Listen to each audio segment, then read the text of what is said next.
آپ کو شاید بہت لمبا لگتا ہو، مگر ہمیں لگتا ہے کہ شاید یہ سفر شروع ہی نہیں ہوا، کبھی جدائی کا احساس ہی نہیں ہوا۔ بڑے فنکار اپنی طبعی عمر کے بعد برسوں نہیں، دہائیاں نہیں، بلکہ صدیاں جیتے ہیں۔ یقین کیجئے the legacy always lives on، اور یہ سب سے بڑی بات ہے بڑے فنکار کی، وہ مرتا نہیں ہے۔ لوگ کہتے ہیں نا شہید مرتے نہیں ہیں، میں کہتا ہوں بڑا فنکار بھی نہیں مرتا، فنکاروں کو بھی عزت دیجئے، کوئی ایسی بات نہیں۔ ایک تقریب میں ان کے بارے میں کہا گیا تھا کہ جیسے ایک سورج ہے، ایک چاند ہے، ویسے ہی اس دنیا میں ایک نور جہاں ہے۔ اچھا، یہ شبانہ نے نہیں کہا تھا، یہ شبانہ سے کہلوایا گیا تھا۔ یہ کہا شبانہ کے میاں جاوید اختر صاحب نے تھا۔ جس طرح اس دنیا کے پاس صرف ایک سورج ہے، ایک چاند ہے، اسی طرح اس دنیا کے پاس صرف ایک نور جہان ہے۔ میڈم نے اداکاری بھی کی اور ہدایت کاری بھی کی۔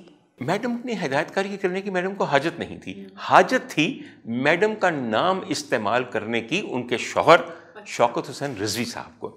اب میری بات سنیے، شوکت صاحب فلم ڈائریکٹر تھے، انہوں نے میڈم کی ایک فلم ڈائریکٹ کی تھی وہاں پہ انڈیا میں، جس کا نام زینت تھا، کامیاب ہوئی۔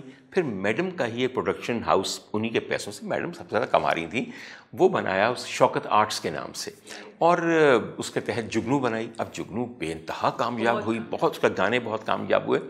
اس بنیاد پہ پاکستان جب بن گیا، جگنو واز ریلیز بیسیکلی ان 47، تو جب پاکستان بن گیا، میڈم آ گئیں، کراچی آ گئیں، پھر لاہور آ گئیں، تو شوکت صاحب نے میڈم کے ہی نام پہ، انہی کے کریڈٹ کی وجہ سے، آپ کا جو لاہور کا شوری اسٹوڈیو تھا وہ اپنے نام الاٹ کروایا، اور اپنے نام اور میڈم کے نام کو جوڑ کے اس کا نام رکھا شاہ نور۔ ٹھیک ہے کہ، اور شاہ نور اسٹوڈیو بن گیا جو پہلے شوری اسٹوڈیو تھا۔ پھر وہاں پہ ظاہر ہے کہ انہوں نے کوئی فلم بھی شروع کرنی تھی، اب وہ لوگ پنجاب آ گئے تھے، لاہور آ گئے تھے، انہوں نے کہا پنجابی فلم بناتے ہیں، ریجنل سینما میں ٹرائی کرتے ہیں، we should not go for the wider subcontinental cinema which would be Urdu اور ہندی۔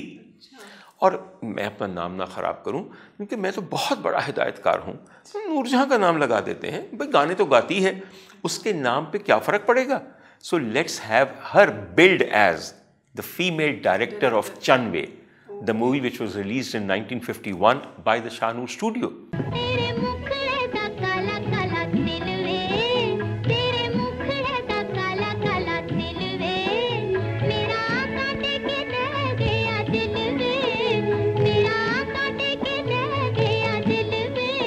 میڈم کی کچھ ازواجی زندگی کے بارے میں کچھ بتائیے، لوگ جاننا چاہتے ہیں کہ ان کی زندگی اور ان کے بچے اور آگے لیگیسی ان کے بچوں نے کیوں نہیں آگے چلائی۔ ذل ہما جی کو ملنے جاتے تھے کہ یہ میڈم کی بیٹی ہیں، پتہ چلا کہ نہیں، دوسری ملاقات میں ہم ان کو ان کے لیے ملنے گئے۔ بھائی اپنی ذات، شفقت، ان کی محبت، ان کی کشش ایسی تھی کہ she was only second to her mother. بھائی باقی بھی اولاد ہوگی میڈم نور جہاں کی، یقین کیجئے ہما جی سے بڑھ کے کوئی نہیں۔ میں آپ کو ایک چھوٹی سی بات بتاؤں، ہما جی had become very perturbed and she had become very complex and she was unhappy. So she went to her mother اور انہوں نے کہا کہ ماں جان یہ کیا بیٹا کیا بات ہے؟ ہما جان بیٹا جان، ہما جی کو جی کہتی تھی اپنے بچوں کو، ہما جی کی گل ہو گئی؟ میڈم ماں جان بات کیا ہونی ہے، جو بھی یہاں آتا ہے وہ آپ کی تعریف کرتا ہے، بار بار آپ کی تعریف کرتا ہے، اب میں کیا، میں نہیں آؤں گی کل سے۔ تو انہوں نے کس قدر والہانہ پن سے پیچھے سے اپنی بیٹی کی ٹھوڑی کے نیچے ہاتھ ڈالا اور چہرہ اپنی طرف اٹھا کے کہا، ہما جی یاد رکھے جی تسی میرا بیٹر ورژن۔ نور جہاں جیسی صاحب جمال خاتون کا کسی اور کو یہ کہنا کہ تم میرا بیٹر ورژن ہو، یہ بڑی بات ہے، اور یہ اعتراف ہے بہت ایمانداری پہ مبنی۔ اتنا سا مصرع ہے، کہندے نے نینا تیرے کول رہنا، میری آنکھوں نے کہہ دیا ہے کہ تیری تصویر سامنے سجی ہوگی، میں نے تیرے پاس رہنا ہے۔ کوئی کہہ سکتا کسی کو؟